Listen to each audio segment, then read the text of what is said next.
$248 million US flag tanker meets a Venezuelan patrol and the sea goes quiet. No missiles. No boarding footage. When Venezuelan naval forces intercepted a U.S. flagged tanker worth $248 million, most media outlets treated it as another routine provocation, and the emergence of a multipolar world order that no longer bends to Washington's will. The United States has weaponized the dollar, imposed crushing sanctions on nations that refuse compliance, and expected the world to simply accept it. But what happened next exposes the real story, one that Washington desperately wants you to ignore. This wasn't just about oil sanctions or maritime disputes. This incident crystallizes decades of failed American foreign policy, the unraveling of unilateral economic warfare. Just a standoff that tells you more about power in 2025 than any warship parade. You clicked for the confrontation, stay for the strategy. We break down how decades of U.S. sanctions shaped this exact moment at sea, why Allied silence mattered, and how Caracas turned economic pressure into a hardened maritime perimeter. By the end, you'll see why financial warfare failed to bend the regime and how it tightened their rules of engagement. Ready to challenge the doctrine? Before we move on, I'd like to ask you a small favor. If you appreciate this content, please take a second to like this video and subscribe to the channel. Over 98% of you watch the videos without subscribing. Costs you nothing, but it makes a huge difference to us. So, did you click the subscribe button? Great, thank you so much. Now back to the video. But Venezuela's response and the international reaction that followed demonstrates that era is ending. What we're seeing isn't chaos. Let me take you back to the moment when this tanker incident first broke. I was in my office at Columbia reading through the usual flood of news reports, and I almost scrolled past it. Another maritime confrontation, another headline designed to stoke fear and reinforce the narrative that America's enemies are everywhere. It's the birth pangs of a fundamentally different global system, and Americans need to understand what this means for our economy, our security, and our place in a world that's moving on without us. You expect to chase. You get compliance. The loudest sound is the static between ships. Why did a $248 million steel serpent blink first? Here's the contact chain as it unfolded.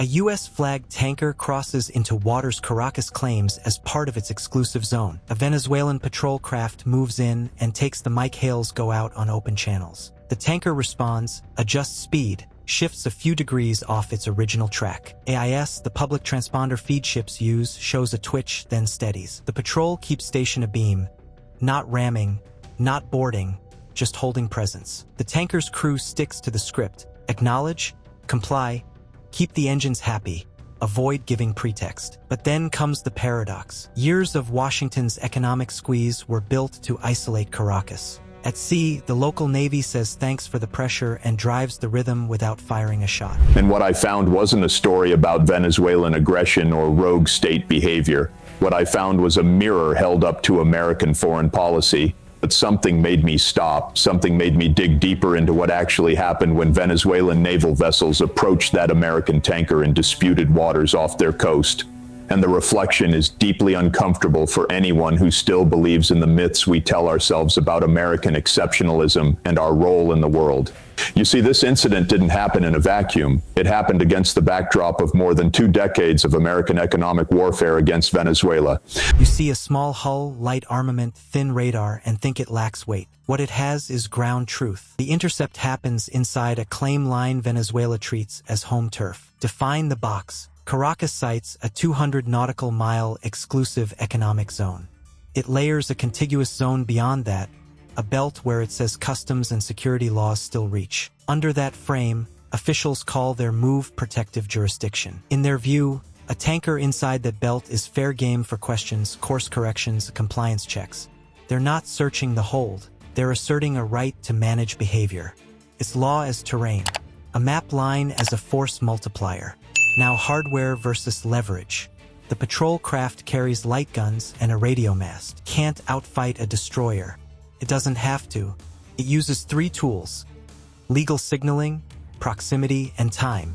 Hail with the law, close to a few cables off the beam, and stretch the clock. Inside a contested zone, proximity becomes pressure.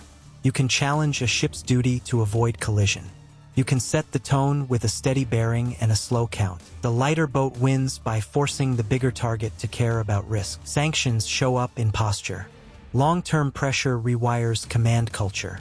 Rules of engagement grow tighter on paper but move faster in practice. Crews are trained to act early, be crisp on radios, and climb the ladder of actions quicker in home waters. Campaign of sanctions so comprehensive, so devastating, that they've been compared to a medieval siege. We've frozen Venezuelan assets, blocked their access to international financial systems, prevented them from selling their oil on global markets, and deaths from preventable diseases, from malnutrition, from the collapse of a healthcare system that couldn't get the supplies it needed.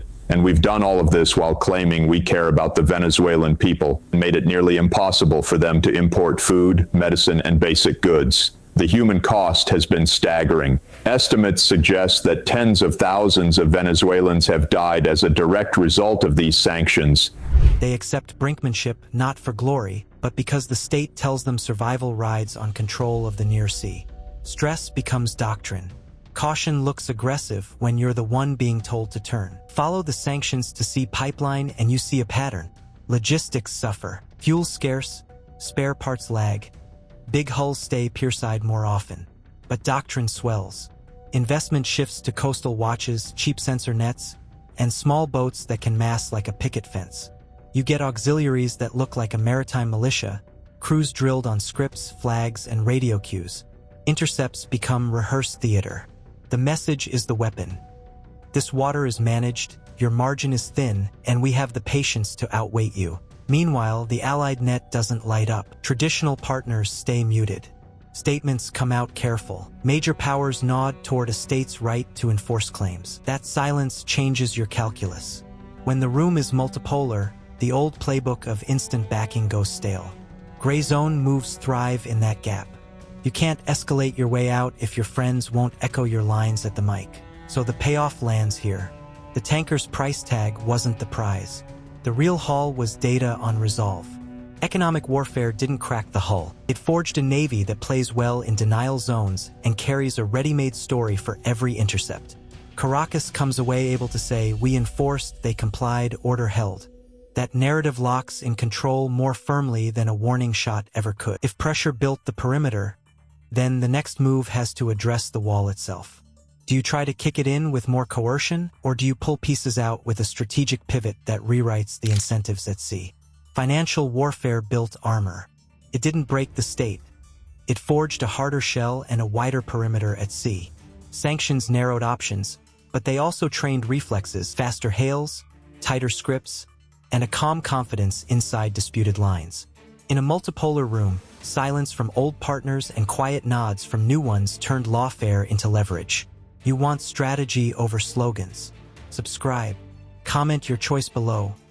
Double down on coercion, or pivot to diplomacy with multilateral cover. What would you do? Next, we test a simple lever, lift pressure, and watch ROE shift faster than any frigate can sprint. Then measure the change.